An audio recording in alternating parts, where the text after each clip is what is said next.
Magandang gabi po sa lahat ng ating mga kolektor dyan, numismatis po ng Pilipinas, kung saan kayong dako ng mundo po. Tayo nagbabalik dito sa ating YouTube channel, Samuel Soriano TV 29, para mag-discuss ulit ng another coins. At ito po ay ating hilig, mangolekta ng barya. Kaya ho tayo nandito nagsiselling ng kanilang mga laga ang aking mga koleksyon at isa ho tayong kolektor. Magandang gabi po sa lahat ng ating mga senior citizen dyan at yung mga subscriber ko po. Thank you so much sa inyong lahat. Maraming salamat din po sa nanonood doon sa aking FB page. Thank you so much din. Ayan. Yun ang mga nakapalo sa aking FB page. Thank you so much. Yun lalo na yung mga nagsisend ng star doon. Thank you so much sa inyong lahat. Yun naman po, hindi pa po nakapag-subscribe dito sa aking YouTube channel. Anyayaan ko sana kayo. At malaking tulong na po o bagay ang inyong gagawin tulad ng pagpindot ng ating subscribe button, like and share para ma-update ko kayo sa mga latest ko pang gagawin mga video po. Mayroon tayong pag-uusapang barya para makita natin ang kanyang presyo po talaga. Ayan. Mali pala yan. Ayan ang ating pag-uusapan.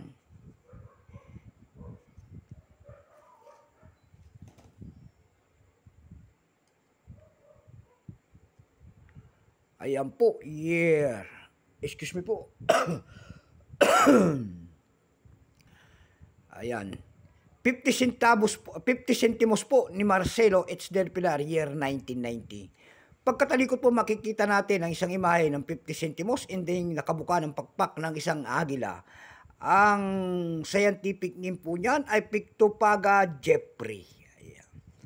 Bago tayo magsimula sa ating talakyan, kilalanin mo muna natin siya para makita natin ang kanyang presyo. Issue po Philippines po, period Republic 1946 up to date po, type standard circulation coins, years 1983 hanggang 1990, value nito 50 centimos. Ayan. Large type po yan. Ayan, kasi may maliit yan. Value nito, 50 centimos. Currency piso, 1967 up to date po. Composition niyan ay copper nickel. May bigat lamang 6 grams. May haba namang 25 mm. May kapal po naman itong 1.62 mm. Hugis po bilog. Orientation nito ay middle alignment. Itinigil naman ang paggamit nito ng barya ng Pilipinas sa hawak natin noong January 2, 1998. Number M-2461. Reference number KM-242. Siya po si Marcelo H. Del Pilar. Ito pong year 1990, ito po ay 9%.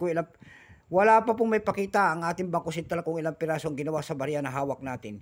Pero may price na po ito doon sa ating numista.com. Ayan, yung kanyang uncirculated ay 390 na. Dako naman tayo sa kanyang presyo. Doon sa ating ebay.com, may nakita tayo nagbebenta doon ito ng $10.84. Nasundan po yan ng 200 pesos. Dako naman tayo sa Carousel PH. Sa Carousel PH po may nagbebenta doon ito ng 240 pesos. Nasundan po ito ng 200 pesos. Yung pinakamalit po ay 100 pesos na. Ayan lamang ang ating may babaging kanyang presyo. So hanggang dito na lamang po. Keep safe sa natin. God bless.